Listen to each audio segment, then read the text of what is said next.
देश का सबसे बड़ा तानाशाह इस देश के जननायक से इतना चिढ़ता था कि 350 करोड़ रुपए प्रिंट मीडिया में लगाए राहुल गांधी को पप्पू साबित करने में। और आज वही नेता उसी व्यक्ति के बराबर में बैठेगा, देश के प्रधानमंत्री के बराबर में बैठेगा। ये सब जो पीछे के गेट से ये बिल लेकर के आते थे ना, वो नहीं होंगे। अब सहमति से होगा राहुल गांधी की। सोचिए हाल क्या होगा। हाल क्या है दिलों का ना पूछो जरा, आपका संसद आना गजब ढा गया। तो राहुल गांधी का नाम न जानते और आज उसी राहुल गांधी के सामने सर झुकाते हैं। और राहुल गांधी लगातार कई बार से सांसद हैं और हर बार संसद में उनको मिलते हैं राहुल गांधी, अपनी बात को रखते, तो इसको कहते हैं अहंकार। कितने तो जाहिल लोग ऐसे हैं जो ये कहते हैं कि अयोध्या वाले हिंदू ही नहीं जी।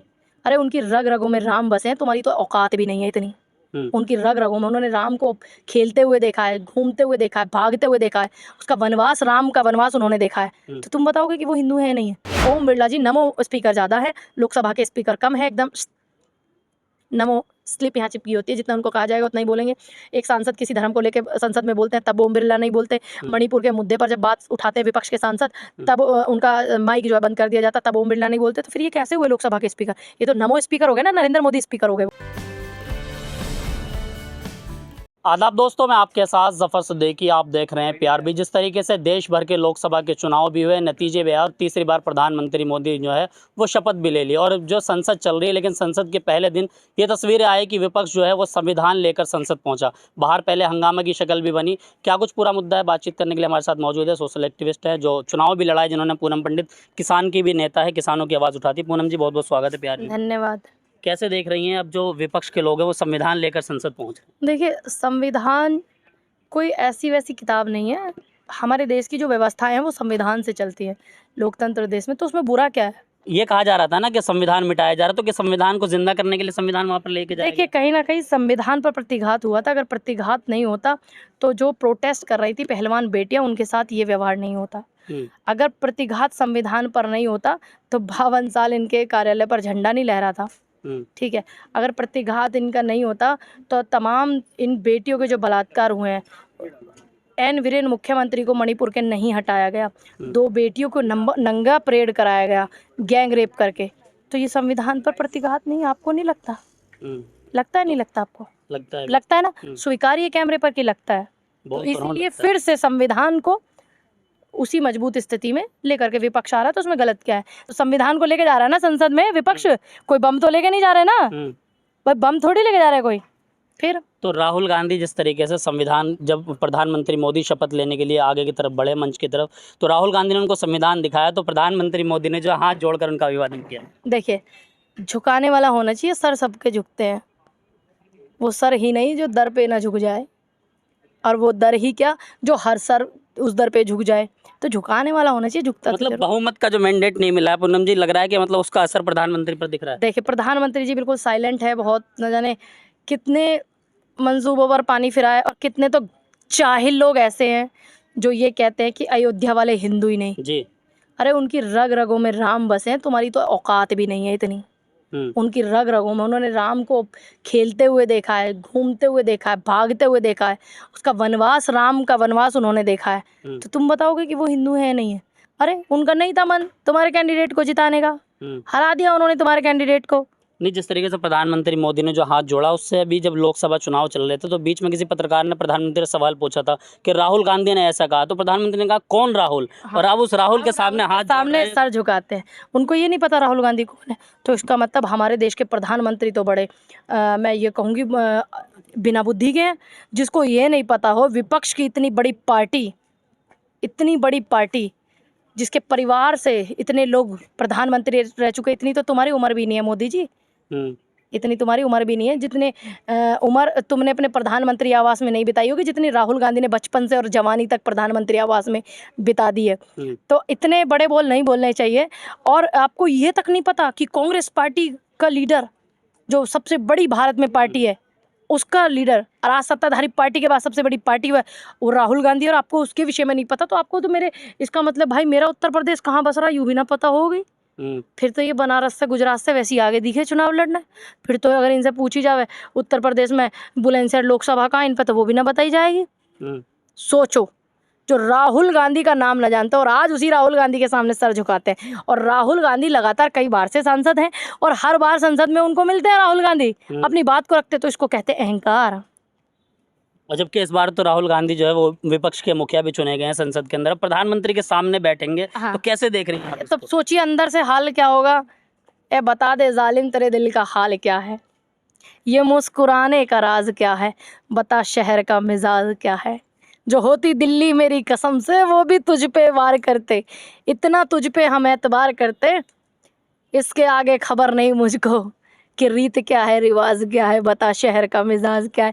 अब बताओ मोदी जी आपके दिल का मिजाज क्या है और भाजपा वालों शहर का मिजाज क्या है। मतलब प्रतिपक्ष के नेता बनाए गए तो बड़ा मुस्कुरा रही हैं पूनम देखिए, पंडित। मुस्कुराने की बात है क्योंकि हमारे हमारे मुद्दे उठेंगे, जी जनता के मुद्दे उठेंगे, देश के मुद्दे उठेंगे, बेटियों के मुद्दे उठेंगे। और महिला आरक्षण लाने की बात सिर्फ कही थी मोदी जी ने और उसको लागू नहीं किया, वो मुद्दे उठेंगे, हमारे लिए गर्व का विषय है। अच्छा पूनम जी, जिस तरीके से डिप्टी स्पीकर को लेकर जो है एक मुद्दा चल रहा था लगातार, राहुल गांधी ने भी कल इस पे बोला कि राजनाथ सिंह ने जो है वो कॉल किया खड़गे जी को और ये कहा कि मैं रिटर्न कॉल करता हूँ, लेकिन अभी तक रिटर्न कॉल नहीं आई। क्योंकि साहिब ने दबाव कर दिया होगा ना, दबाव बना दिया होगा तो इसलिए कॉल नहीं किया उन्होंने। देखिए ये सदन का नियम भी है कि आप उपसभापति अगर बनाओगे तो विपक्ष को बनाओगे, जी ये नियम है।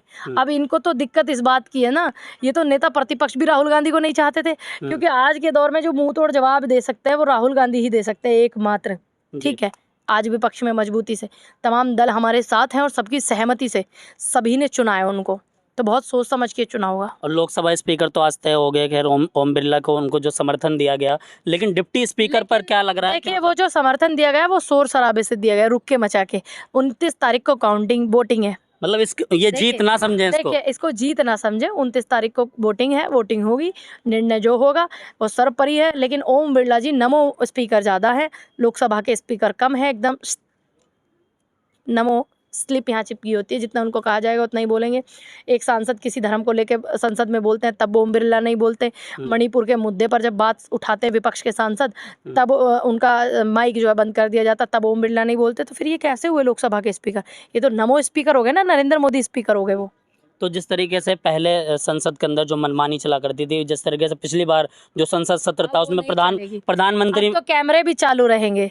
अब तो बड़ा सोचिएगा, इस देश का सबसे बड़ा तानाशाह इस देश के जननायक से इतना चिढ़ता था कि 350 करोड़ रुपए प्रिंट मीडिया में लगाए राहुल गांधी को पप्पू साबित करने में, और आज वही नेता उसी व्यक्ति के बराबर में बैठेगा, देश के प्रधानमंत्री के बराबर में बैठेगा। प्रतिपक्ष का नेता जो है वो चुने गए हैं राहुल गांधी, उनके बराबर में बैठेगा। सोचिएगा, देखिए मेरे नेता की वाइब्स बहुत अच्छी हैं, बहुत पॉजिटिव वाइब्स है। शुक्र है ऐसे नेगेटिव व्यक्ति में कुछ वाइब्स मेरे नेता से चली जाएं।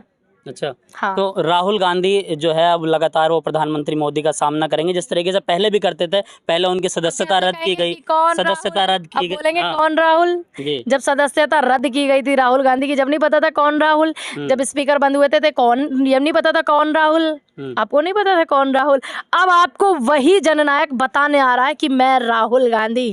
तो मतलब अब जो है बताना तो पड़ेगा ना कि कौन राहुल, कौन राहुल। अब राहुल गांधी को बताना तो पड़ेगा ना कि मैं राहुल गांधी हूँ, तो मतलब बताएंगे बराबर में बैठ के। अब अंधेरी रात में जो है वो कानून बनकर जो है रातों रात पारित नहीं, वो नहीं होंगे, वो नहीं होंगे। जो जैसे किसानों का बिल पीछे से पास किया इन्होंने, बिजली का बिल किया, ठीक, और ये अग्निपथ वाला किया इन्होंने, अग्निपथ योजना है ना, ये सब जो पीछे के गेट से ये बिल लेकर के आते थे ना, वो नहीं होंगे। अब सहमति से होगा राहुल गांधी की। सोचिए हाल क्या होगा, हाल क्या है दिलों का ना पूछो जरा, आपका संसद आना गजब ढा गया। न जाने कितने लोगों की ख्वाहिश थी कि राहुल गांधी जी जो है प्रधानमंत्री बने, और वहाँ पे हमारी चूक हो गई, तो नेता प्रतिपक्ष हैं। और कितने लोगों की ख्वाहिश थी कि राहुल गांधी जी और नरेंद्र मोदी जी का आमना सामना हो, तो देखा जाए कि कितना जोर बाजुए कातिल में है, कैसे बोलते डायलॉग है ना एक वो। अच्छा तो मतलब बड़ी खुशी जो है आज इंटरव्यू में आपके ऊपर नजर आ रही है। वो होनी चाहिए। हमारे नेता जननायक जो है संसद में नेता प्रतिपक्ष हैं, तो होनी चाहिए। चलिए बहुत बहुत शुक्रिया। हमारे साथ पूनम पंडित थी, लगातार जो है बड़े तेवर में बात करा करती थी, लेकिन आज बड़ी मुस्कुराहट से जो है देखिए 2 चीज़ों का ध्यान रखिएगा हमेशा इस देश में, भारत में, और भारत का खून भी यही कहता है। बाहर का खून होगा तो हमें नहीं पता, लेकिन भारत का खून कहता है तेवर और जेवर हमेशा चमकने चाहिए। तो तेवर और जेवर अपने हमेशा चमका के रखना। जिसकी हस्ती जिंदा है उसकी मस्ती जिंदा है, और जिसका वजूद जिंदा है उसका सब चीज़ जिंदा है। लोग कहते हैं हमारी पहली मोहब्बत वो थी, वो था, ऐसे बोलते ना। हमारी पहली मोहब्बत हमारा स्वाभिमान है, इसको जिंदा रखेंगे हम हमेशा। चलिए बहुत बहुत शुक्रिया हमारे साथ बातचीत करने के लिए। आप इनकी बातों से कितना सहमत है अपनी राय जरूर दे। देखते रहिए PRB।